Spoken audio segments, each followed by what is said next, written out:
Vamos lá. São 8h31. Vamos falar por que o motivo a gente está aqui, né? A Jornada Integrada de Ensino, Pesquisa e Extensão, a GEP, é uma ação realizada em conjunto com as Pró-Reitorias de Pesquisa, Ensino e Extensão e também a Gerência de Ensino e Pesquisa, a GEP, do Hospital de Clínicas da UFTM. O objetivo principal da GEP é apresentar os resultados dos programas e projetos de ensino e pesquisa científicas e tecnológicas e da ação de extensão com vista a estimular o processo educativo por meio da integração entre ensino, pesquisa e extensão.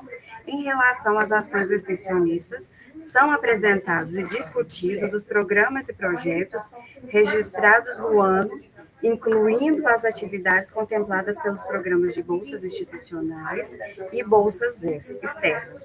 Desta forma, a UFTM se propõe a uma formação integral do discente, considerando a complexidade e o desafio face ao conhecimento, à diversidade, cultura e à interdisciplinaridade. Então, eu vou passar alguns informes de como vai se dar a nossa apresentação aqui na sala, ok? Então, para os avaliadores, o tempo será de 5 minutos, dividido para os dois, então 2,5 minutos para cada um, e a apresentação será de 5 minutos. E, por gentileza, os apresentadores abrirem a câmera no momento em que estiverem apresentando. E também falar que essa gravação vai estar disponível no YouTube em breve. E as avaliações de vocês serão feitas no sistema integrado, né, no nosso UFTM-Net. E as pessoas que estiverem presentes, como ouvintes, os coordenadores, os apresentadores, não se preocupem com a lista de presença, porque o Meet nos fornece a entrada de vocês e a permanência dentro da sala. Não é obrigatório também a presença dos coordenadores nas apresentações, mas a gente vai fazer essa pergunta se eles estão presentes, porque é um quesito que é olhado posteriormente. Então, só isso. A gente vai fazer essa pergunta, mas não é obrigatório, tá bom? Então, vamos lá. A primeira apresentação será o impacto da desigualdade de gênero na expressão da sexualidade, reflexões com jovens aprendizes de Minas Gerais, um relato de experiência da autora Camille e a apresentadora também. O coordenador é o professor Vitor Hugo de Oliveira. Camille, você pode iniciar a apresentação. O seu coordenador, ele não está na sala. Ele vai poder entrar ou não? Não, acho que ele não vai entrar. Sem problema, só para constar mesmo, não é obrigatório, ok? Você está pronta para poder iniciar a apresentação? Posso compartilhar a tela? Pode. Aí, quando você falar ok, eu começo a marcar o tempo, ok? Ok. A Amora está aqui presente, ela é coordenadora junto com o Vitor da Liga, mas o Vitor não pode participar. Ok. Oi, gente, bom dia. Bom dia, muito bem-vindo.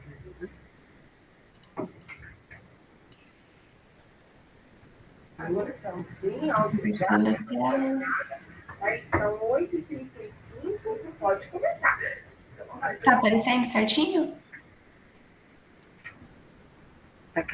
Ok.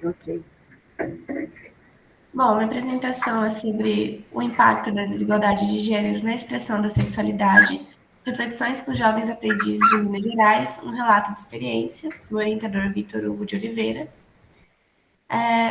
Aqui é um resumo sobre uma atividade de extensão da LIS, que é a Liga de Sexualidade da UFTM, que constitui-se no tripé ensino, pesquisa e extensão, com enfoque nas temáticas ligadas à sexualidade e gênero.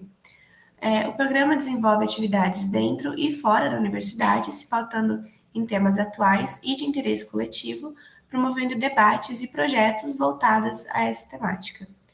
No que tange a essa intersecção entre gênero e sexualidade, destaca-se a maneira como a desigualdade de gênero interfere na expressão da sexualidade dos indivíduos, uma vez que as construções sociais acerca do papel masculino e feminino na sociedade promovem vivências pautadas na repressão da sexualidade feminina e exaltação da virilidade masculina.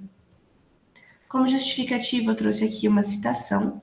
A assimetria de poder é marca constitutiva das relações de gênero e, portanto, inerente às interações entre homens e as mulheres no seu cotidiano e na sua cultura.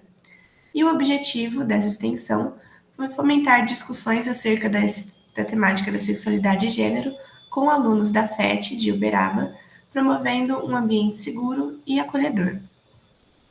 Os métodos utilizados foram realizados 3 encontros, com a duração de 1 hora e 40 minutos, e a partir de técnicas de manejo de grupo para criar espaços de debate a partir de atividades exploradoras propostas pelo pessoal da Liga. No início foram realizadas atividades para integrar esses participantes e estimular as discussões acerca de sexualidade e gênero, de forma que depois os alunos pudessem conduzir para temas de seus maiores interesses ou maiores dúvidas.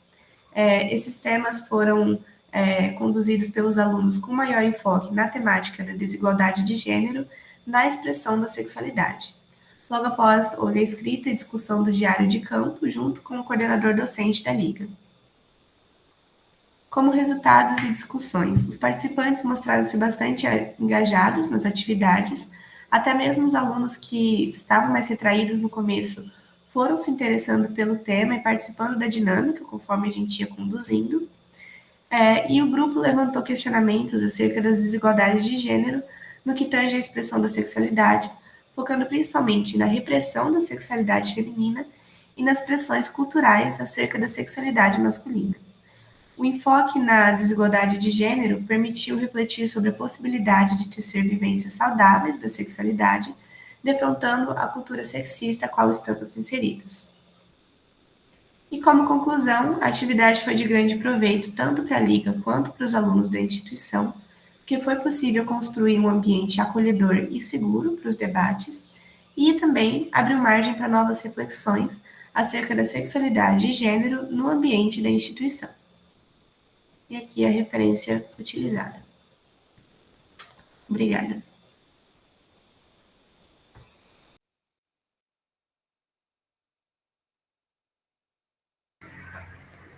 Muito obrigada, Camille, pela sua apresentação.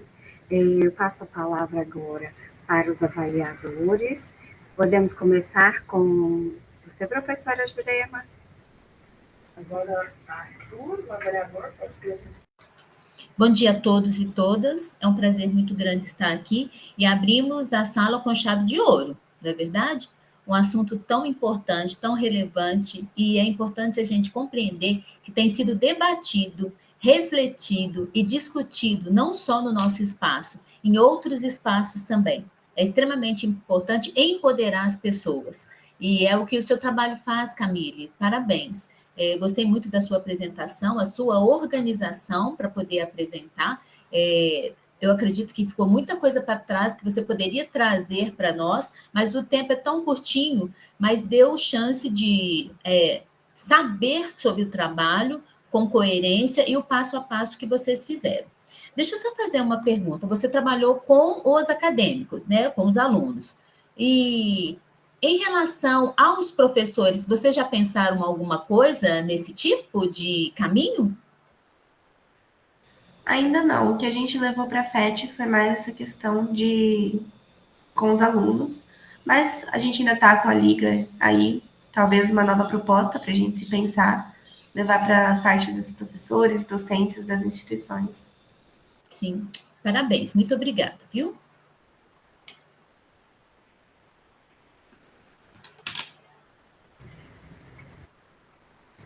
Obrigada, professora Jurema. Rodolfo, por favor, suas considerações. Bom dia a todos. É um prazer estar avaliando trabalhos com essa dimensão, né? Eu venho das ciências biológicas, então eu não tenho grandes particularidades com trabalhos, inclusive, de inserção social, né? Mas, desde já, expresso a minha alegria de estar podendo contribuir de forma técnica, né, em relação a aspectos metodológicos para todos os trabalhos aqui apresentados hoje. Kemily, um grande parabéns, né, para você e seu grupo de estar tentando inserir, né, com esse difícil aspecto social que a gente tem hoje, provavelmente vai se perdurar por muitos e muitos, muitos anos, eu acho que a principal pergunta para todo o grupo é por que é tão difícil, né, essa igualdade de gênero, que para mim é uma coisa muito simples, mas a sociedade torna tudo mais complexo, né? Eu só tenho uma sugestão técnica para o trabalho que eu espero que possa contribuir para as próximas apresentações e também para os próximos projetos, né, da Liga. Tanto na sua apresentação como no resumo, eu senti um pouquinho de falta de uma maior abrangência da metodologia aplicada. Tá? Por exemplo, quando você fala do impacto da desigualdade, às vezes seria importante para as próximas apresentações você realmente apresentar qual o real impacto dentro às vezes da sua própria experiência, não necessariamente de uma metodologia bem pautada na literatura, tá bom? Apesar que deve faltar ainda muita literatura no assunto, eu acredito, né? E quando você fala de técnicas de interação entre as pessoas que você abordou, às vezes seria importante também você apresentar quais técnicas de interação. Existe mais de uma na literatura? Qual você optou por apresentar? Tá bom? Isso necessariamente não é assim, obrigatório numa apresentação ou às vezes numa abordagem que nem você está fazendo aqui, que é de uma apresentação no GIEP. Mas se vocês estiverem mais integrados nessas técnicas metodológicas, digamos que o trabalho possa ter melhores repercussões em relação à parte científica mesmo do assunto, né? Que eu acredito que isso deva ser inserido na parte científica, principalmente da área de psicologia e outras áreas. Obrigada. Camila, muito obrigada pela sua apresentação, pela presença do coordenador, que também é adjunto, professora Amora. Muito obrigada. Vamos, então, dar prosseguimento, né? A próxima atividade a ser apresentada é Ação de Educação em Saúde sobre Alimentação Saudável na Associação dos Deficientes Físicos de Uberaba, um relato de experiência. A autora é a Donilda, e também a apresentadora, a coordenadora é a Débora Ribeiro. Donilda, muito bom dia. Sua coordenadora está presente? Não, também, né? Bom dia. Não, ela não está presente. Tá, é só uma praxe de perguntar, igual eu já havia falado anteriormente, não é algo que seja obrigatório. Você pode preparar a sua apresentação, quando estiver ok, eu começo a cronometrar, tá bom? Tá bom.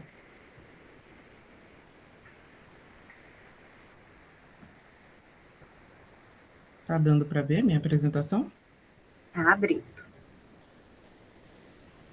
Então, um pouquinho. Certinho. Certo? Tá bom. Posso começar? Pode. Bom dia a todos. Meu nome é Dumilde Senguel, a minha orientadora é a professora Débora Ribeiro Campos, e o título da ação é Ações de Educação em Saúde na Associação dos Deficientes Físicos de Uberaba, a DEFU, e é um relato de experiência. Então, o nosso projeto é um projeto de extensão de promoção da saúde e prevenção de doenças de pessoas com deficiência, em parceria com a Associação dos Deficientes, da ADEFU, e esse projeto, ele conta com o envolvimento de um grupo de 10 pessoas, de 10 estudantes do curso de medicina, mais a professora Débora, e o projeto, a ação que nós realizamos é uma ação de educação em saúde, denominada alimentação saudável. A metodologia, nós convidamos 2 estudantes do curso de nutrição para poder nos auxiliar nessa ação que nós realizamos na DEFU, e também contou com a presença da participação de 5 usuários da DEFU. Após uma contextualização sobre alimentação saudável, eles explicaram, não falando sobre um alimento em específico, mas falando como nós podemos balancear no nosso dia a dia essa alimentação saudável. Então, eles trouxeram alguns exemplos de alimentos, falando sobre a quantidade de óleo, de açúcar, de sal que contém na maioria desses alimentos que estão envolvidos no nosso dia a dia. E também, logo após eles realizarem essa contextualização, os participantes, eles foram vendados, né, e nós separamos diferentes frutas, abacate, kiwi, banana, enfim, entre outras frutas também, e nós vendamos sem que eles soubessem, nós fomos distribuindo esses alimentos, né? Inicialmente, a nossa intenção era de colocar esses alimentos em cima da mesa para que eles mesmos pudessem ir até a mesa e pegar o alimento, mas nós percebemos que, diante da diversidade, das deficiências e limitações dos associados, isso não seria possível. Então, nós mesmos que fomos distribuindo esses alimentos intercaladamente e nós percebemos que, assim, todos conseguiram participar de igual forma na experiência. Os resultados é que as percepções, eles variaram de forma única para cada participante, quando solicitados a identificar esses alimentos e descrever as suas características como sabor e estrutura. Percebemos também que, principalmente o kiwi, que talvez não seja um alimento que está muito frequente nos lares, alguns tiveram dificuldade de conseguir identificar essa fruta, mas ainda assim, após a experiência, eles disseram que eles comentaram que foi uma boa avaliação que eles tiveram sobre a ação que foi realizada. Então, um conhecimento ampliado sobre uma maior diversidade de frutas na alimentação cotidiana para todos os envolvidos e para os alunos do projeto de extensão, resultou em um maior vínculo com os usuários, até porque nós realizamos outras ações também, então isso permitiu com que a gente também tivesse um maior vínculo com esses usuários, sendo possível identificar as diferentes características individuais e a importância de um atendimento específico, exclusivo e acessível. A conclusão, a ação descrita, ela contribuiu não apenas para uma promoção de hábitos alimentares mais saudáveis, estimulando a diversidade de frutas na alimentação, como também demonstrou o poder da educação e da construção compartilhada de uma sociedade mais informada, considerando a singularidade de cada indivíduo ao abordar a questão de saúde. Adicionalmente, essa experiência trouxe a oportunidade aos alunos de medicina de trabalhar a humanização no cuidado aos PCD. E aqui está uma foto, né, do nosso projeto também, que nós realizamos, e foi importante também, para concluir, que essa ação também nos trouxe a percepção de evitar o capacitismo, porque mesmo diante das deficiências e das limitações que eles têm, né, muitos deles são atletas, eles conseguem realizar outros tipos de atividade. Então, isso também trouxe uma boa experiência para a gente e para os alunos também, e dos familiares que conseguiram participar dessa ação que nós realizamos. Essa foi o meu projeto de extensão, ação realizada. Muito obrigada.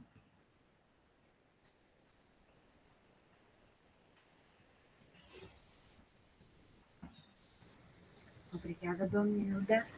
Passo a palavra aos avaliadores. Professora Jurema, o Rodolfo, quem quer iniciar?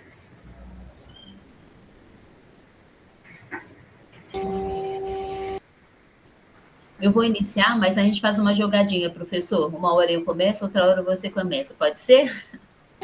Pode ser. Então, vamos pensar o seguinte, Domilda, parabéns pelo trabalho. Eu fico muito encantada quando a gente chega próximo da comunidade, e é esse o nosso papel.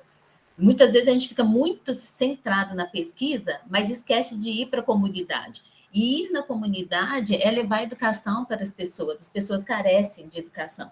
E é assim que nós vamos transformar a sociedade. Então, eu agradeço pelo trabalho, um trabalho muito interessante, um trabalho muito relevante. E eu fiquei aqui pensando o seguinte, lá na DEFU, ele tem deficientes, mas que tipo de deficiente que vocês trabalharam? Vocês selecionaram os deficientes, os PCDs que fizeram parte da amostra de vocês? Não, nós não selecionamos, eles são, a maioria é deficiente físico, mas também tem alguns com deficiência intelectual também, e a deficiência deles varia muito. Porém, como a DEFU ela já tem um projeto de usuários e de associados no próprio programa da DEFU, na própria associação, nós convidamos para que todos os deficientes, todos os associados da DEFU fizessem parte da nossa ação. Eles também têm grupos diferentes, né? Eles também têm os atletas que vão, outros vão fazer a fisioterapia, que também e o horário que nós reservamos, que foi um período da tarde, consegue abordar e englobar todos esses usuários da DEFU. Talvez para o futuro, é que a gente, olhando de fora, fica mais fácil da gente enxergar do que aqueles que estão envolvidos. A gente vai ficando tão contaminado com o projeto, mas é só assim uma orientação mesmo, só para a gente pensar mesmo. Na verdade, é só uma provocação para vocês como grupo de trabalho. Talvez separar os tipos de deficiência, não como critério de excluir as pessoas, mas como critério de avaliar, porque uma pessoa com uma deficiência intelectual, ela pode precisar de alguns aspectos com mais relevância para que se possa chegar a essa conclusão. E aí eu olho para o objetivo, talvez vocês verificarem o objetivo conforme vocês forem escrevendo os trabalhos, porque o objetivo é alimentação saudável. E aí vocês colocaram uma prática de degustar alimentos. Então, precisa contextualizar essa prática dentro daquilo que vocês estão tentando demonstrar para nós. Mas ficou claro, ficou muito bom, o trabalho é muito bom, a iniciativa é excelente, mas é só assim, para pensar mesmo. E eu acredito que vai manter a liga, é uma liga, não é? Não, é um projeto de extensão mesmo, mas a iniciativa é realmente de manter o projeto por mais...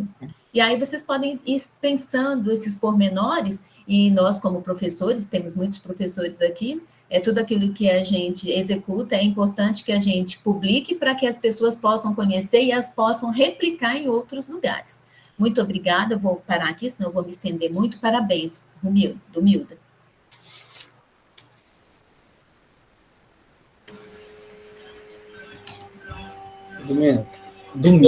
Comida, né? Parabéns pela apresentação, tá? Ficou bem clara. Assim como a professora Jurema colocou, eu também senti falta de alguns aspectos, digamos que metodológicos e técnicos, tá? O principal dele foi se existe uma graduação para poder averiguar justamente essa variação da sensibilidade em relação aos alimentos que foram colocados na experimentação de vocês, né? Se não existir, não tem problema, vocês têm a oportunidade de criar inclusive, tá? E adicionando o que a Jurema falou, de dividir os pacientes em relação às suas deficiências, vocês têm ainda um leque provavelmente de oportunidades para fazer isso, tá? E isso vai fazer com que futuramente o projeto, ou mesmo a futura liga, possa publicar trabalhos na área. Tá? E eu fiquei muito curioso, né, em saber qual foi essa variação, né? Gera uma curiosidade essa exposição de vocês. Então, por isso seria muito importante esse tipo de averiguação. Provavelmente deve existir alguma coisa na área, né? Principalmente de nutrição.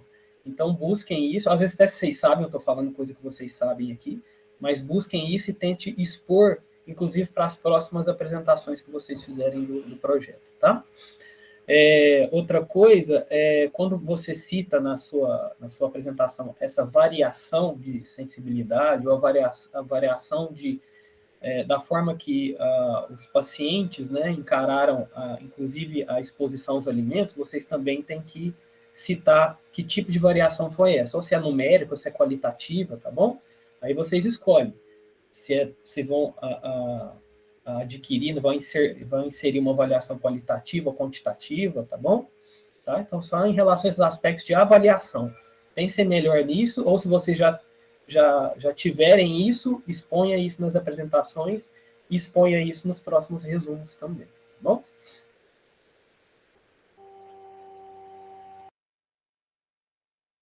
Muito obrigada, mais uma vez, Milda. Obrigada aos avaliadores. Vamos, então, dar continuidade, né, às apresentações. O próximo trabalho é a dramatização como impulso de debate sobre a sexualidade, reflexões de uma experiência com jovens aprendizes. O autor é o Bruno Henrique Andrade, também apresentador. Coordenação Amora, que está aqui presente com a gente. Vamos, então? Ok, Bruno? Ok, um minutinho para eu abrir a apresentação para vocês, gente. Bom dia para todo mundo.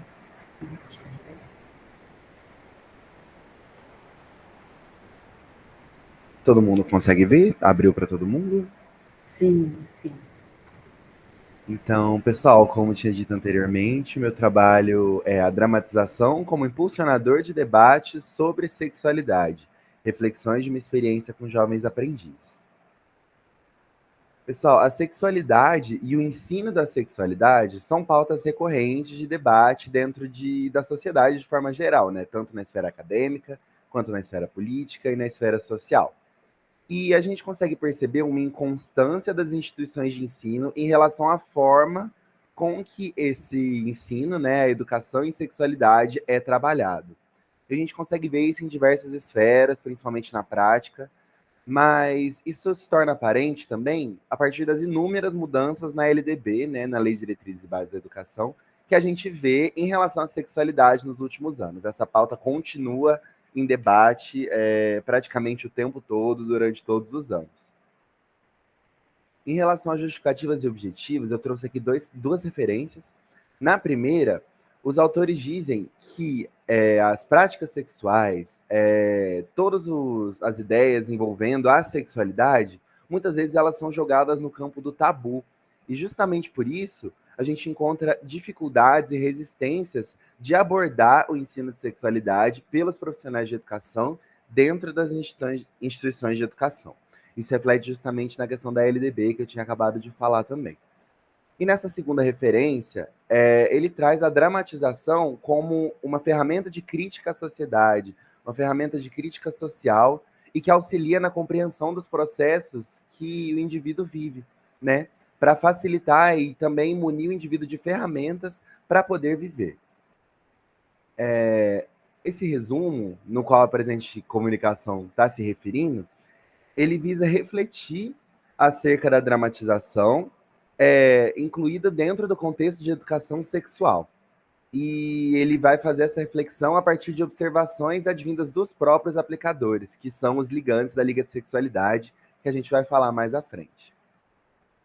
Bom, o método. Esse trabalho é vinculado a um projeto de extensão vinculado à Liga de Sexualidade da UFTM, a LIS, e ela foi realizada na Fundação de Ensino Técnico Intensivo, a FET, aqui de Uberaba. Ele consistiu em 3 encontros com um coletivo de jovens aprendizes. O nosso, no caso, contou com 23 jovens aprendizes de 17 a 22 anos. E ao se discutir esses 2 primeiros encontros em supervisão com os orientadores da LIS, essa supervisão ela aconteceu tanto de início para a preparação dos ligantes para o projeto de extensão, como durante o andamento, surge por parte dos responsáveis e dos ligantes, então tanto os orientadores quanto os ligantes, uma queixa de timidez dos participantes no coletivo. E aí os coordenadores discentes, em especial a Amora, propõem a aplicação de uma dinâmica de dramatização com esses adolescentes, como uma tentativa e uma exploração de ver se supera esse problema da timidez e da retraição das pessoas do coletivo. Então, no momento da aplicação, né, a aplicação da dramatização aconteceu apenas no 3º encontro. A gente dividiu o coletivo em grupos de até 3 membros e solicitamos que se criasse uma cena que abordasse um tópico voltado à sexualidade a partir dos debates realizados nos 2 encontros prévios.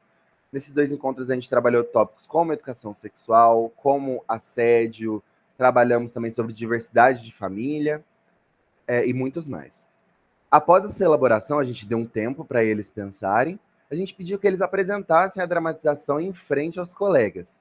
E aí, a partir dessas dramatizações, suscitaram debates relacionados às temáticas das dramatizações, e a gente trabalhou em cima disso, a gente deixou fluir esses debates acerca dos tópicos que eles mesmos trouxeram a partir da dramatização.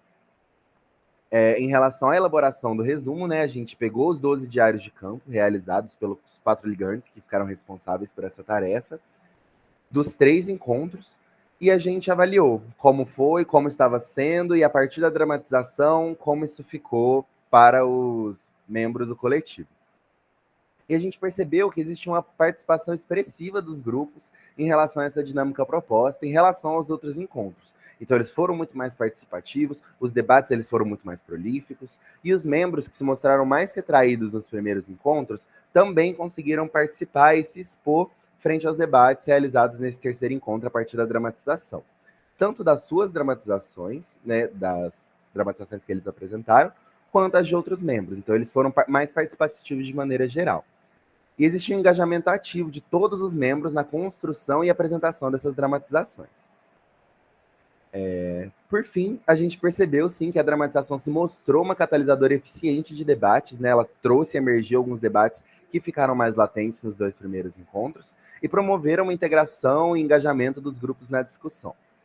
A experiência abre para a Liz uma janela, né, de possibilidade de intervenção em dramatização, que vai poder ser utilizada no futuro para novos projetos de extensão para fomentar debates e trocas sobre os diversos temas dessa área tão ampla, né, que é sexualidade e gênero. Então, as minhas referências, pessoal, e muito obrigado.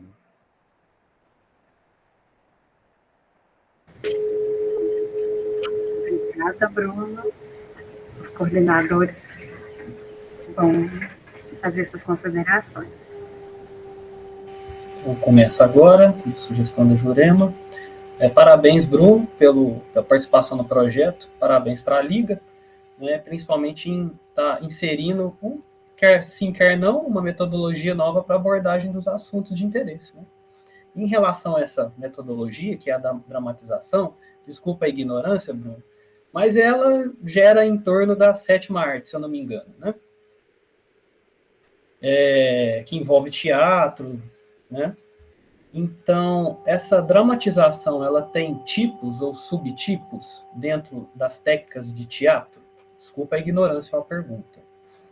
Ela é uma técnica que vem sendo desenvolvida, sim, existem várias metodologias, né, vários autores que discutem e trabalham a dramatização, mas nesse trabalho a ideia foi fazer de uma maneira geral, o nosso embasamento ele não tentou trazer uma abordagem específica nesse sentido. Certo, porque se ela tiver tipos ou subtipos, isso seria interessante vocês relatarem nos próximos trabalhos e nos próximos resumos, né? Dramatização do tipo tal, né? Que eu acredito que, assim como formas de texto, deve ter formas de dramatização, assim como texto tem dissertação, exposição, né? Texto expositivo, texto argumentativo, né? Dissertativo. Então, seria interessante vocês separarem que forma de dramatização é essa, justamente para vocês expressarem os resultados dessa dramatização na exposição. Né? E por falar em exposição, dos assuntos que foram abordados durante essa, quer sim, quer não, também uma intervenção, né, do grupo, tome muito cuidado com relação a, isso eu estou falando da parte técnica mesmo, baseado no que a gente vê hoje na pesquisa que envolve conceito de ética, né? Muito cuidado com a exposição pessoal durante a dramatização. Não tem, assim, ao meu ver, não tem problema nenhum a pessoa se expor durante a dramatização, mas isso tem que ser previsto pelo projeto, entendeu? Porque vocês têm que provavelmente avaliar se isso entra em algum comitê de ética. Uma coisa é expor situações aleatórias. Né? Pode até falar assim, o meu amigo, né? Mas, eu não sei se eu estou falando besteira, me corrija se eu estou falando besteira, mas tente verificar isso com os orientadores, se há necessidade, se o projeto deve expor situações pessoais, ou se tiver, acabou meu tempo aqui, né? E se tiver essa necessidade, veja se é necessário inscrever ou mandar esse projeto para algum comitê de ética. Ok? Não sei se eu estou falando besteira, mas levando para a parte técnica, seria mais ou menos esse a minha dúvida, né, do projeto, e uma dúvida que acho que vocês podem levar para frente para poder realmente engrandecer os próximos resultados.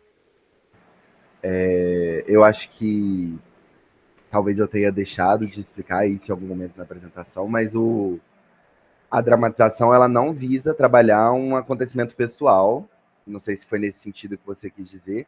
A ideia era a gente pegar os temas trabalhados e trazer uma situação hipotética, onde a gente vai dramatizar e discutir potenciais violências ou desdobramentos das questões de sexualidade e gênero.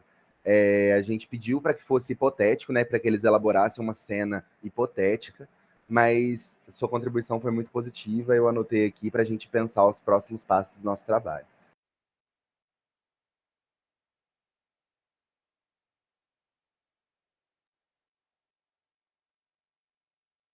Professor, posso?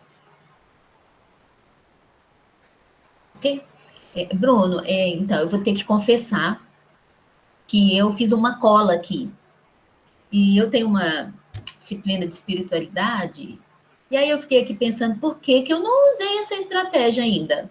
Então, muito obrigada por me alertar. Eu já trabalhei com dramatização e é interessante, vou incluir na minha disciplina, e você foi o sensibilizador para isso, neste momento, neste dia, viu? Muito obrigada. É muito interessante, é uma oportunidade que a pessoa tem de expressar mesmo, né? Eu fiquei pensando, tal qual o professor Rodolfo colocou, não é o objetivo do seu trabalho, o seu objetivo foi alcançado, né? Porque você queria analisar se a dramatização é capaz, né, de fazer com que tenha esse chamar para refletir sobre sexualidade. Mas eu fiquei aqui pensando assim, quais seriam as dramatizações que foram utilizadas? Eu acredito que vocês vão escrever artigos, vão publicar trabalhos a respeito, mas quais foram e como que eles utilizaram? É lógico que pode ter trazido de terceiros, de que vivenciou ou que viu, mas assim, vocês têm esse processo registrado? Quais foram? A gente tem a gente anotou, né, nos registros, depois que a gente... Diário de campo. Nos diários de campo. Obrigado, me fugiu a palavra, gente. Nos diários de campo. Como foi, a gente colocou mais processualmente, eu fiz alguns registros à mão, né, durante a apresentação dessa dramatização, e aí coloquei no meu diário de campo depois, mas um registro formal, assim, para colocar no trabalho, a gente não teve nenhum. Mas o seu diário de campo é um registro formal, né? Aquela sua percepção, você olha para aquilo e você pode utilizar na descrição dos artigos que vocês vão produzir. Queria só fazer um alerta para vocês em relação à idade. Então, assim, na sua apresentação você falou adolescente, no seu trabalho você coloca jovens, e você tem adolescentes e jovens. A ECA, excepcionalmente, ela aceita até 21 anos, mas você tem até 22. Então, assim, na hora que for escrever, né, fazer as produções, ficar atento para essa configuração da faixa etária. Mas, assim, um trabalho muito interessante, é uma forma de abordar mais... ela é... Deixa eu achar a palavra correta. Ela é valorosa no sentido de trazer à tona, a pessoa vivenciar, construir, e a partir daí refletir.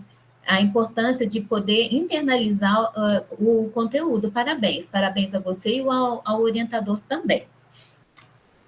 Muito obrigado. Posso falar só um minutinho? Pode. Acho que pode, né? Agradecer, viu, gente? Pode. Esse projeto é um projeto enorme, assim, da Liga de Sexualidade, né? Que é uma liga que está aí há quase 10 anos, e aí essa ação específica a gente planejou fazer nessa instituição, né? Que é uma instituição que os jovens ficam lá no período do contraturno, e foram 6 ações diferentes, né? Em 6 diferentes salas, e aí o Vitor ficou com 3 e com 3, e o mais legal é que a gente planejou a primeira ação todo mundo junto, e cada grupo, a partir da primeira ação, foi fazendo supervisões, a gente foi construindo cada encontro, né? Se vocês verem, o projeto da Camille está dentro do mesmo projeto, né? Mas aí ela fez supervisão com o Vitor, e aí aquele grupo suscitou outras questões, e aí, Rodolfo e Jurema, nós estamos numa fase de consolidar isso, né? Mas o material nosso é a análise dos diários de campo, né? Que também eles tiveram uma formação, um treinamento de como é que faz a parte da descrição, das impressões, etc., né? Mas queria agradecer vocês, viu, gente? Muito obrigado, parabéns para o Bruno também e para a Camille.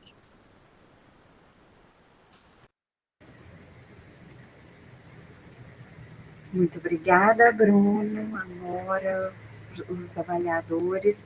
Então, vamos passar para a próxima apresentação, que será perfil clínico epidemiológico e a qualidade de pacientes submetidos à cirurgia bariátrica. Autora Ana Luísa Rosado e a coordenação Leila Aparecida. Bom dia, Ana Luísa. Sua coordenadora não está presente e também não irá participar, né? Não. Ok. Quando você tiver ok para apresentar, eu começo a marcar seu tempo. Boa apresentação. Obrigada. Tá dando certinho para ver? Tá abrindo. Ok. Bom dia a todos. Meu nome é Ana Luísa, eu sou orientada pela professora Leila e fui auxiliada pela Alana e pela Jaciara, e eu vou falar sobre o perfil clínico epidemiológico e a qualidade de vida de pacientes submetidos à cirurgia bariátrica. Bom, a obesidade, ela é uma doença epidêmica crônica ocasionada pelo excesso de gordura corporal, que pode afetar de diferentes maneiras a saúde e a qualidade de vida. Lembrando que as causas da obesidade podem ser problemas hormonais, ingestão excessiva de alimentos, ausência de atividade física e tendências genéticas. Uma das formas de diagnosticar é a utilização do IMC, sendo indivíduos com obesidade classificados com IMC maior que 30. Deve-se atentar sobre a qualidade e o trabalho engloba, né, pacientes que realizaram a cirurgia bariátrica. E a gente deve atentar sobre a qualidade de vida do indivíduo após a cirurgia. Bom, a justificativa do trabalho é que os efeitos após a cirurgia bariátrica sobre a qualidade de vida são amplos. E em pesquisar e compreender mais sobre a temática é de extrema importância, porque a gente, além de observar os impactos físicos da pessoa que fez a cirurgia bariátrica, nós temos que olhar os impactos psicológicos e o bem-estar dos indivíduos. Essa pesquisa, então, ela teve o objetivo de conhecer melhor o perfil sociodemográfico e clínico de pacientes submetidos à cirurgia bariátrica.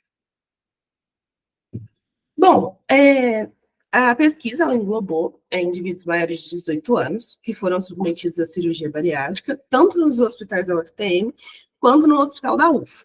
E eles tinham que ter acesso à internet, porque nós íamos fazer essa aplicação de um formulário, com uma conversa, e englobava os formulários englobavam 3 aspectos: questões sociodemográficas, o segundo englobava as características clínicas, e o terceiro é um instrumento que chama BAROS. Ele avalia a qualidade de vida de pessoas que fizeram a cirurgia bariátrica.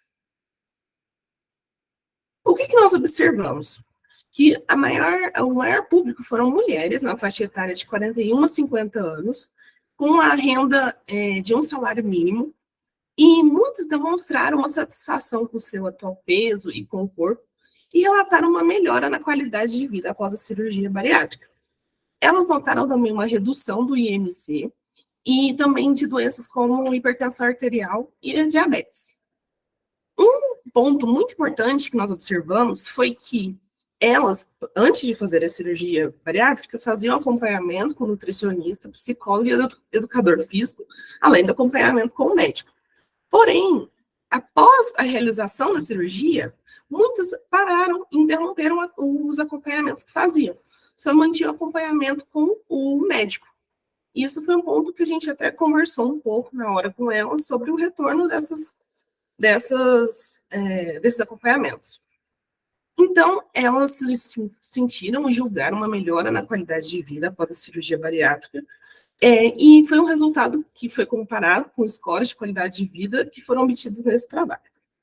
Então, assim, lembrando que todas elas conseguiram realizar a cirurgia por meio da rede pública de saúde, e após realizarem, elas tinham também a oportunidade de fazer o tratamento com psicólogos, nutricionistas e continuar o tratamento com o médico. O que a gente conseguiu concluir, então? É que para elas foi um resultado satisfatório. Elas, porém, acabaram interrompendo o tratamento com a equipe multidisciplinar, e sendo esse um fator de extrema importância para a melhora da qualidade de vida. E a gente nota que precisa ainda ter muitos estudos sobre essa população, porque para poder conseguir identificar os maiores dilemas e oferecer uma assistência saúde adequada e de qualidade. Porque lembrando que é uma nova etapa na vida da pessoa, né? É toda uma mudança. E tem que se observar muito essas questões. Bom, aqui estão as referências do trabalho. E eu queria agradecer a atenção de todos. Muito obrigada.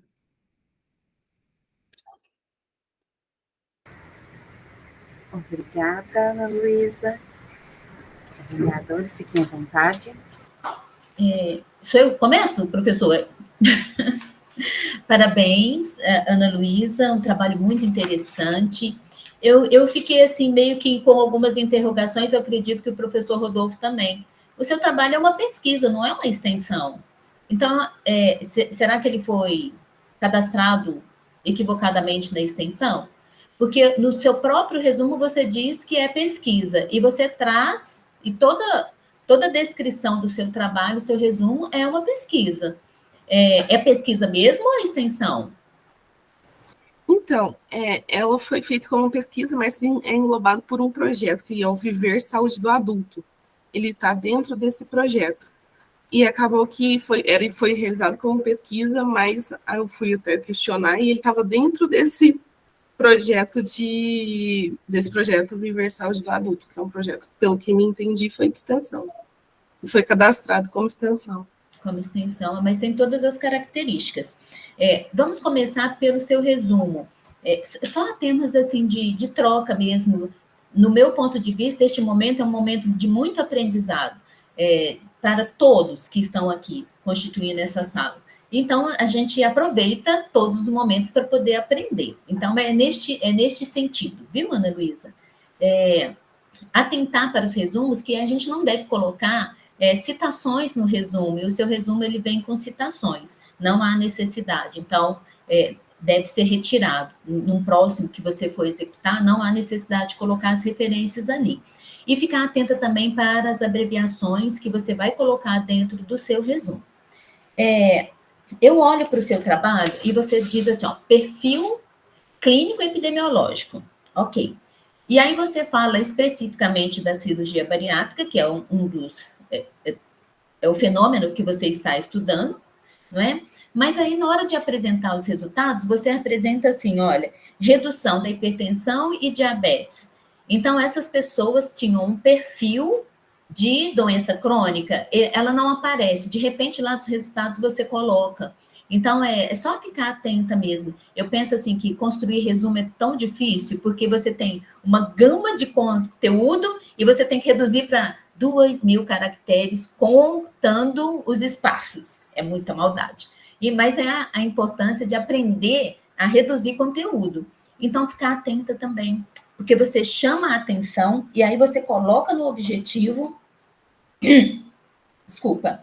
Você coloca nos resultados que houve uma redução, né, da hipertensão e do diabetes. Então, eu fiquei pensando, então elas são diabéticas e hipertensas? Porque você não traz o perfil clínico.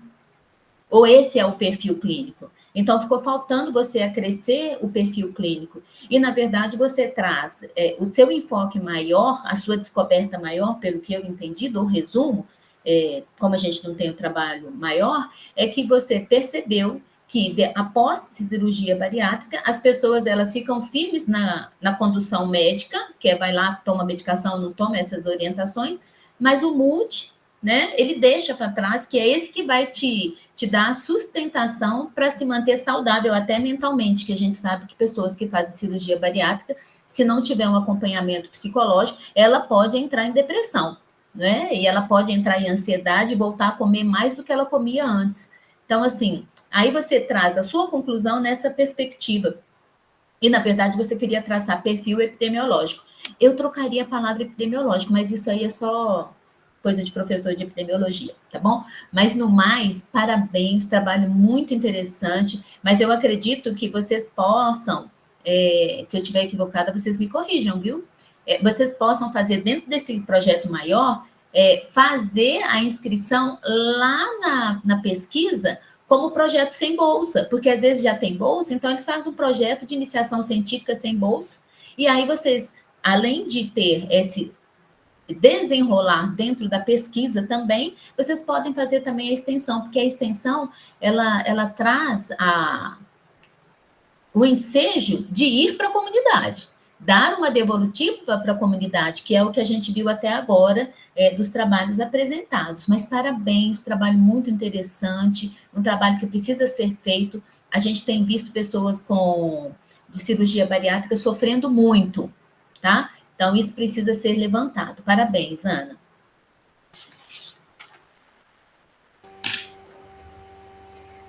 Ana, parabéns pela participação no projeto, assim como a professora Jurema já expôs, né, quase que tudo também em relação às minhas dúvidas.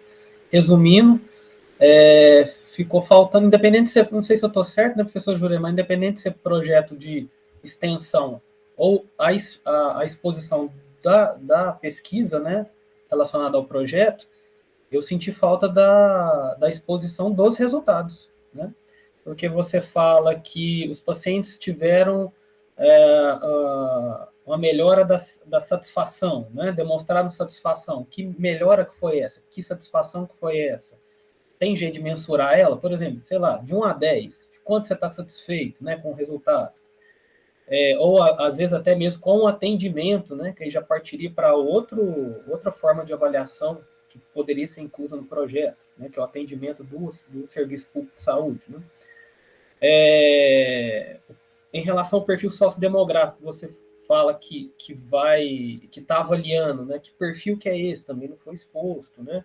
Em relação a Baro, quais os resultados numéricos, né? Porque essa escala de qualidade de vida, ela resulta em números, né? Então, qual foi, né? E assim por diante. E aí uma sugestão, né?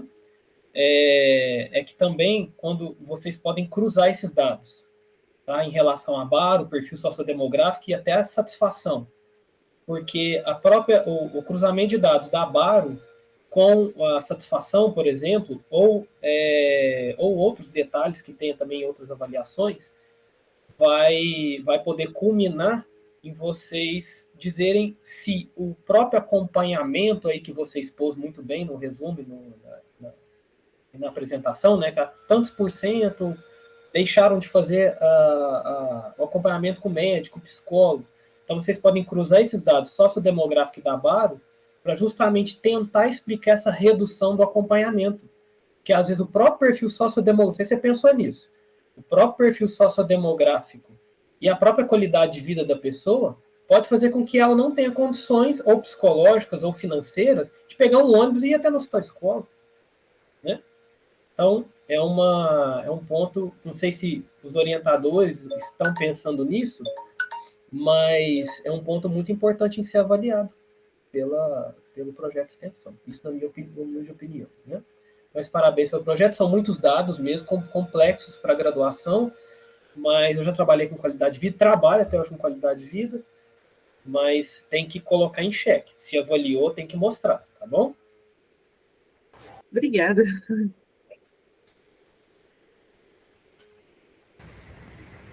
Muito obrigada, Ana Luísa, mais uma vez pela apresentação e as considerações dos avaliadores. Agora, o próximo trabalho é Oftalmologia em Escolas. A apresentadora e autora Bruna Vitória. E quem é o coordenador é o professor Firmani Mello. Bruna, bom dia. Bom dia. Seu coordenador não está na sala e não irá participar, não irá entrar. Então, a hora que você tiver ok, você já quiser conversar, eu vou só zerar o cronômetro. Tá bom, vou só colocar a apresentação. Olá, pessoal. Bom, então, nessa sala virtual, a gente encerra aqui. Muito obrigada ao avaliador Arthur, muito obrigada aos autores, aos orientadores presentes, a todas as apresentações. Tá dando para ver, né? Temos aí no próximo horário que o nosso... Bom dia a todos, meu nome é Bruna Vitória, eu sou estudante de medicina do 5º período e hoje eu vou apresentar o trabalho sobre o projeto de extensão Oftalmologia em Escolas, que foi orientado pelo Dr. Firmani Steine e realizado juntamente com os coautores Ayrton Senna e Pamela Vieira. Bom, esse foi um projeto vinculado à Pró-Reitoria de Extensão Universitária, realizado pela Liga de Oftalmologia do Triângulo Mineiro, que conta com alunos de medicina da UniUB e da UFTM e desenvolve atividades de ensino, pesquisa e extensão. O principal objetivo desse projeto é levar conhecimento básico sobre oftalmologia para os alunos de escolas públicas. Levar esse tema para as escolas é muito importante para que muitos tenham noção de como funciona a visão, da necessidade de ir em consultas regularmente, e de saber também quando há alguma alteração visual significativa, para que eles busquem um especialista. Além disso, esses defeitos afetam diretamente o aprendizado escolar, de forma que muitos alunos podem não estar enxergando muito bem e não têm consciência disso, que atrapalha diretamente nas atividades escolares. Bom, foram feitas apresentações pelos ligantes do ciclo de 2023 da Liga, na Escola Estadual Nossa Senhora da Badia, para os alunos do ensino fundamental com idade aproximada de 12 anos. Os temas abordados foram a anatomia ocular, para eles terem uma noção geral do funcionamento da visão e do olho, e também os erros de refração, que são a miopia, hipermetropia, astigmatismo e presbiopia, sendo a miopia o mais comum entre as crianças dessa idade. A gente usou slides com grande quantidade de fotos, para que não ficasse uma coisa tanto na teoria, e para que eles pudessem ter uma noção melhor de como é na prática. Então, a gente usou imagens tanto de desenho e também imagens reais. Durante essas apresentações e também na roda de conversa que foi feita no final, esses estudantes se mostraram muito interessados no assunto, teve muita participação e também relatos pessoais, deles contando de experiências que eles tiveram em consultas, outros falando que nunca foram numa consulta, de quem usa óculos, do tratamento que eles fazem e tudo mais. E foi muito perceptível também que grande parcela deles não tinham conhecimento básico sobre como funciona a visão, e muitos até usavam óculos, faziam acompanhamento com um profissional, mas não entendiam o porquê. Com esse projeto, foi possível afirmar que há uma carência muito grande de ensino e discussão desses assuntos nas escolas, e que é necessário incluir esse tema cada vez mais, devido a esse grande impacto na aprendizagem, e também a necessidade de conhecer um pouco mais sobre esse sentido tão importante que é a visão. Essas são as referências. Muito obrigada.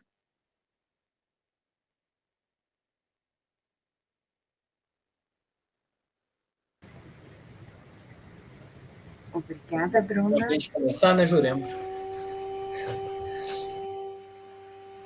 Bruna, parabéns pela participação no projeto.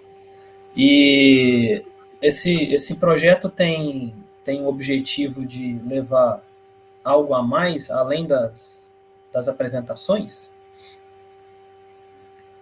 para as escolas, no caso? Não, no caso, são só as apresentações mesmo, para tentar levar um pouco mais de conhecimento para eles. Uhum. Uma forma de estar contribuindo, além do que vocês já estão contribuindo, né, nas escolas, que é alertar os alunos sobre os déficits visuais, né, e a busca por acompanhamento médico em relação a isso. Quantos jovens a gente deve prejudicar em relação a essa falta de acessibilidade a um oftalmologista, né? Então, realmente, esse objetivo da Liga é importante. Eu acho que é um primeiro passo, né, para a gente tentar sucumbir a essa deficiência aí, né? Mas uma forma de vocês contribuírem tecnicamente, inclusive, com esse projeto de vocês para a sociedade em geral, seria pelo menos mostrar para a gente, é uma sugestão, né, isso, o percentual de alunos que desconhecem um ou outro tema, tá? Porque, assim, outras políticas de saúde, inclusive envolvidas, às vezes, com a própria Liga ou com outros projetos de saúde coletiva, possam estar programando melhor suas ações. Vocês mostrando ou destacando na literatura de alguma forma, ou até mesmo através dos próximos GIEPs, né, que, por exemplo, tantos por cento de alunos lá do ensino médio não conhecem isso, ou não conhecem aquilo, ou alguns, tantos por cento têm acesso, tantos por cento não têm acesso, tantos por cento nem ouviram falar, né? Vocês podem estar contribuindo mais para outras ações em saúde pública, tá bom? Então, só isso que eu senti falta nos resultados do projeto de vocês. Tá bom, muito obrigada. Olha, pensa em levar mais exames, né? Sim, com certeza. O serviço público de saúde para poder diagnosticar essa deficiência visual que muitos devem ter e nem sabem, né? Foi o primeiro ano que teve esse projeto, a gente pretende ir melhorando ele cada vez mais. Posso? Parabéns, Bruna. Objetivo alcançado, né? Vocês queriam fazer educação em saúde, vocês fizeram, vocês foram até lá e fizeram educação em saúde. E enquanto o professor Rodolfo estava falando, eu estava aqui pensando assim, a gente está bem afinado aqui com as ideias, hein, professor Rodolfo? Porque eu fiquei pensando assim, gente, vocês podem fazer o teste de Snellen. E eu vou te falar mais. A gente tem uma dificuldade tão grande, porque nas unidades, cada unidade básica, eu não sei se você já chegou neste processo no seu curso, Bruno, cada unidade básica, os enfermeiros ficam responsáveis por uma creche ou pela escola ali perto. E às vezes, eles não aumentam o montante de RH para que possa se fazer estes testes, e às vezes os testes eles ficam parados, porque a gente não consegue desenvolver por falta de RH. Seria uma ajuda, assim, na comunidade, assim, fantástica. Eu primeiro te ensino o que é este olho, o que é esta visão, e depois eu vou lá e faço um teste para verificar aqueles que têm alguma dificuldade, alguma alteração, para que a gente possa... A gente, às vezes, nem encaminha, porque é uma escola particular, não é? Essa que você fez.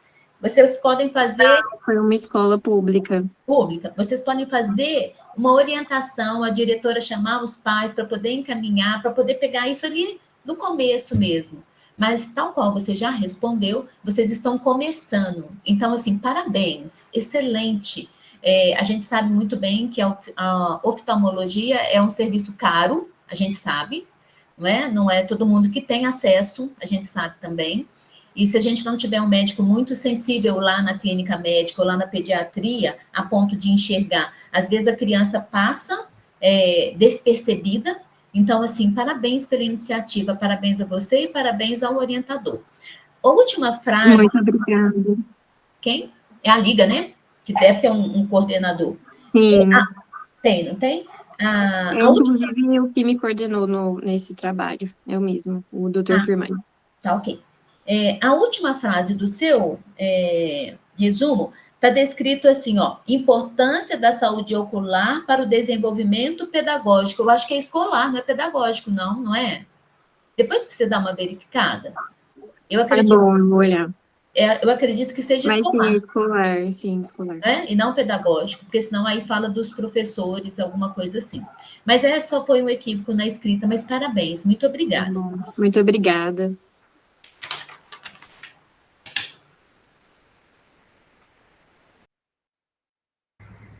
Muito obrigada, Bruna, mais uma vez, e aos avaliadores. Então, vamos passar para a nossa última apresentação, que será o Saber, Fazer e Lidar, abordagem psicológica social da dor muscular, musculoesquelética, crônica em pacientes da fila de espera para tratamento fisioterapêutico.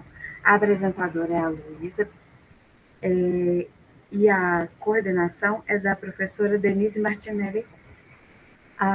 Bom dia, Luísa. A professora Denise está presente, a coordenação.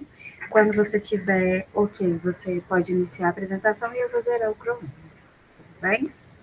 Bom dia, vou compartilhar aqui só um minutinho.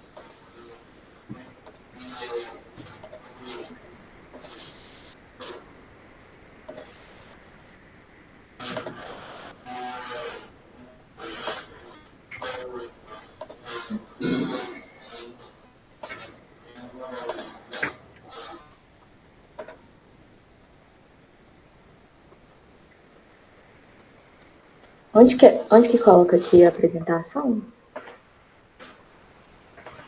Achei. Prontinho.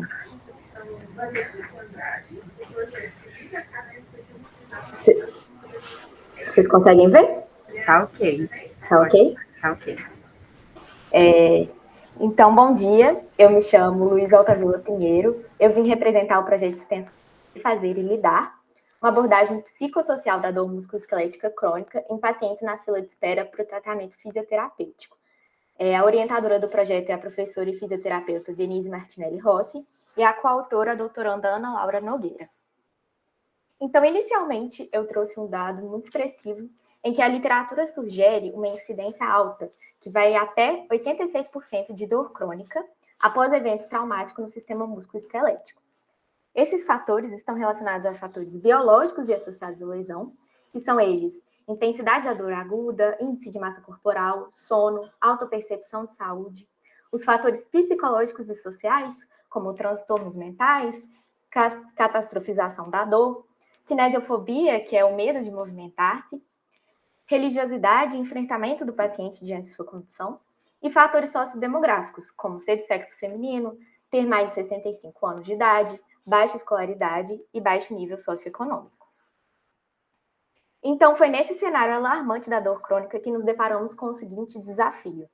Então, os pacientes do SUS que sofreram algum trauma no sistema musculoesquelético passam por uma abordagem médica, sendo muitas vezes até mesmo um procedimento cirúrgico, e são encaminhados para o Centro de Reabilitação da UFTM para a realização de fisioterapia e também para o manejo da dor. No entanto, o que acontece é que o tempo na fila de espera é de cerca de 6 meses. Então, como ficam os pacientes do SUS desassistidos durante tanto tempo?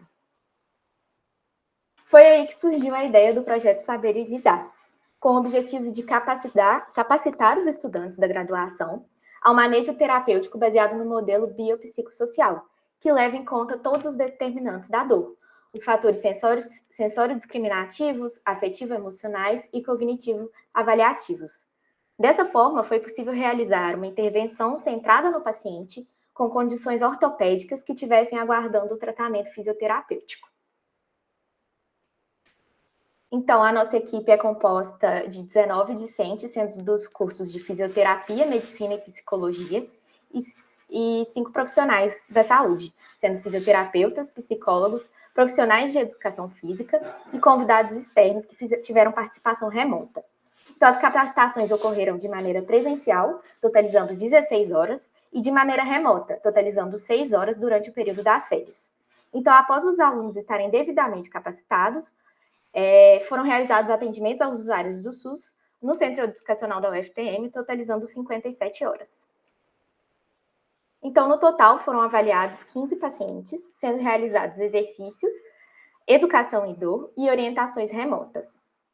Nós aplicamos um questionário de avaliação aos alunos, tendo a participação de 10 dos discentes, e os discentes relataram que 90% relatou que alterou significativamente o seu conhecimento sobre multidimensionalidade da dor. E 70% alegou que alterou significativamente o seu conhecimento sobre a educação em neurociência da dor. Os desafios apontados foram a organização dos atendimentos e a disponibilidade dos discentes e da equipe.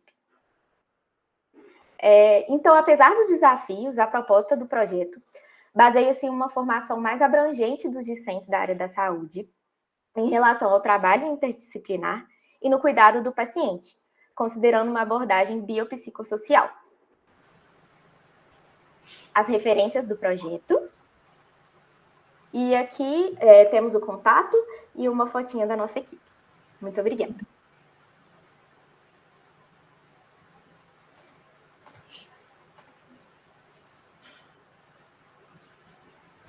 Obrigada, Luísa, com palavras dos avaliadores. Parabéns, Luísa, pelo trabalho, muito interessante. Sala de espera é uma caixinha de surpresa, não é verdade? Fila de espera é pior ainda, eu acho que a sala de espera a gente ainda consegue estar próximo, mas a fila de espera, olha, e tudo que a gente puder fazer em termos de fila de espera é bem-vindo. Então, parabéns pelo trabalho, pela iniciativa.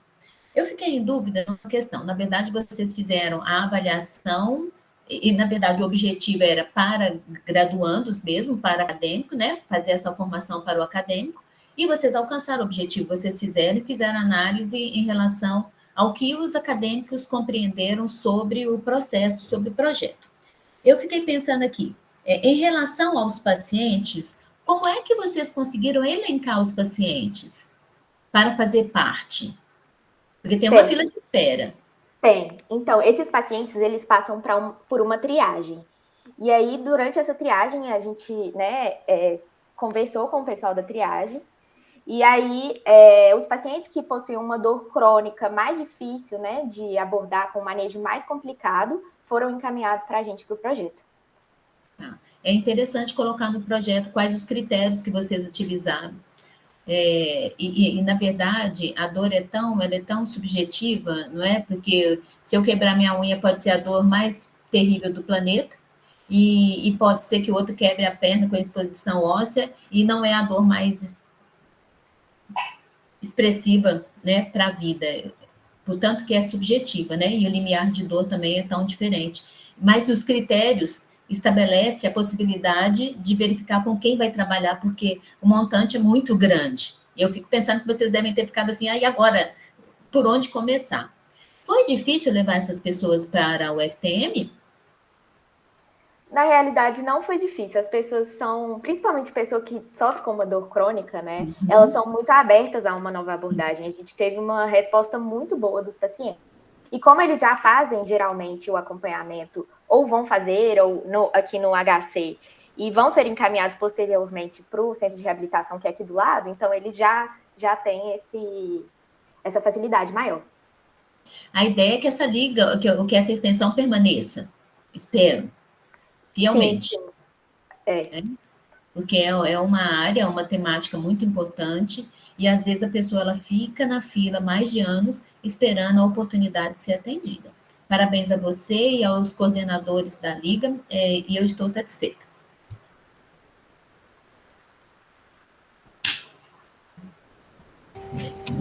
Parabéns, Luísa, pela participação no projeto. Tá? Parabéns aos coordenadores. Eu também concordo com a Jurema em relação que faltou a metodologia de triagem. Seria interessante expor isso nas próximas apresentações e no resumo, né? Eu gostaria de ter ouvido um pouquinho mais em relação aos resultados do próprio projeto em relação à dor crônica, mas até entendo porque provavelmente esses resultados vão ser expostos nos trabalhos científicos que são os resultados da Liga, né? Provavelmente vocês vão expor eles em revistas, né, e outras apresentações de congresso. Até dá para entender por que não foi colocado aqui. Esse projeto é muito da minha área, eu sou fisioterapeuta, e o que eu tenho a fazer agora é só elogiar, porque para mim esse projeto é perfeito. Em relação a... Deve ter os seus problemas internos lá, que só vocês sabem quais são, mas e que não venha aqui você expor eles, mas para mim ele é perfeito, porque ele pega uma deficiência do serviço público, né, ele atende a uma deficiência do serviço público, integrando alunos de vários cursos, né, ou seja, multidisciplinaridade e interdisciplinaridade. Ele trata do principal problema de saúde, que é a dor, né? A dor é o principal problema de saúde, né? Claro que isso é discutível, mas vamos colocar em patamar geral. A dor é o principal problema de saúde, né? Quem tem não quer ter. E não consegue, às vezes, conviver com ela, né? E ainda consegue ensinar muito para os alunos com relação a o tratamento técnico, ao que se deve fazer quando o paciente está naquela fase que, às vezes, nem vai ser atendido pelo serviço de saúde. Porque a gente sabe que, de forma geral, no Brasil, problemas crônicos não são atendidos assim. Isso eu estou falando em relação aos centros de reabilitação que eu conheço bem, né? Então, às vezes, um paciente desse nunca vai ser atendido em relação àquele problema crônico, não, né? Então, parabéns para os coordenadores, parabéns para quem pensou nesse projeto. Para mim, ele é perfeito, ele atende todos os aspectos técnicos, sociais, de deficiência do nosso problema, do nosso serviço de saúde, e tomara que ele tenha vida longa e consiga ainda angariar mais apoio para poder crescer e se multiplicar, inclusive até às vezes na região, né, e que a ideia possa ser copiada por todas as instituições públicas, né, do Brasil. Não sei se os coordenadores copiaram esse projeto de alguém, mas se ele não foi copiado, ele deve ser copiado e abrangido em todo o território nacional. Muito obrigada. Muito obrigada, Luísa. Muito obrigada aos avaliadores pela participação riquíssima, agregando valor mais ainda às atividades apresentadas, que também eram ricas. A gente tem a professora Denise, quer falar alguma coisa, quer complementar alguma coisa? Ok? Só agradecer mesmo, eu estou no centro de reabilitação nesse momento, então talvez tenha um ruído.